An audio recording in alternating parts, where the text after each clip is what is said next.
I walked into the publisher's office without having asked what the magazine was about. Now, normally I would research like crazy if I were going for a job interview, but this had been set up so strangely and casually. And when I got there, it turned out the magazine was called Circus, but it wasn't about clowns and elephants. It was about rock and roll. And the publisher was desperate.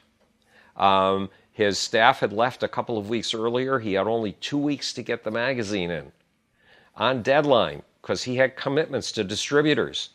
So he was willing to take anybody who felt he could edit the magazine. Well, I felt I could edit the magazine. I felt remember, one summer when I wanted a job, and I wanted a job in writing, I had gone through the New York Times want ads, and I had taken the names of all 100 companies that dealt with jobs in editorial, in writing.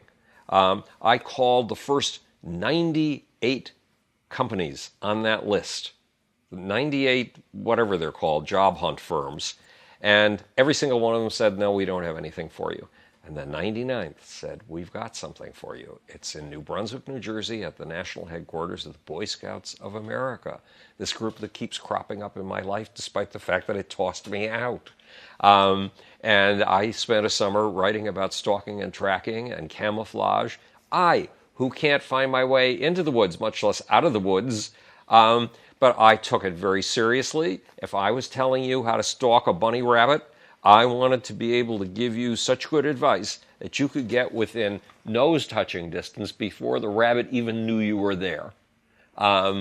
So I figured it doesn't matter what the magazine is about. Whatever it's about, I'll study it, and I'll study the kids, and if I love them and want to please them, then things will work. Well, it turned out to be about rock and roll.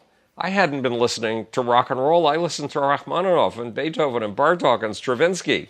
However, the little tiny bit of rock and roll I'd heard trickling around sounded to me like the fulfillment of every Baroque musician's dream in the 1700s, because it had strong rhythm, strong bass, and strong treble. And those are the two things, rhythm, bass, and treble, under Baroque music. And the same things are under rock and roll music, of all things. So I took the job, and my publisher said, look, sent me a problem.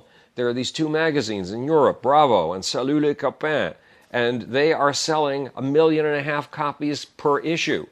And our magazine is selling 30,000 copies. And the biggest selling rock publication in America, Rolling Stone, is selling 250,000 copies. But those countries are a fifth the size of ours. So Rolling Stone here should be selling 7.5 million copies. How do we get up to that level? Plus, my favorite magazine, he said, is Time Magazine. I want this to read like Time Magazine. So I spent a year dissecting every aspect of Time, which I'd grown up reading obsessively. I used to win the Time. My best friend and I used to tie every year in the Time Magazine contest to see who knew the most current events in the year, which means that there was only one prize per school, and neither of us either got a prize. They couldn't cut it in half. At any rate, the point is, I spent 1.5 years dissecting these magazines as if they were frogs on a table. I worked all my waking hours. I worked 7 days a week. I moved my work to my home on Saturdays and Sundays. My poor wife had to deliver my food to my typewriter so I could keep working and not lose a beat. And at the end of the year, I went back to the publisher and said, okay, I figured these magazines out. And if you let me first of all, if you give me access to sales figures, and if you let me do what I want to do, I guarantee you magazine sales. So, by the way, I also did a bunch of trips to Connecticut to do anthropological style work with kids and discover and figure out their subcultural structure and stuff like that. But you have to ultimately figure out things here in your empathic centers. You have to become the kids, which is not hard when you're in your late 20s and no kid has ever allowed you to be a kid before. It's the first time that pent-up adolescence in you was allowed to come out. So my publisher gave me the go-ahead, and in the course of 12 issues, we increased in sales 211%. That's awesome. Yes, and we became the best-selling music monthly in the country. So by a long shot.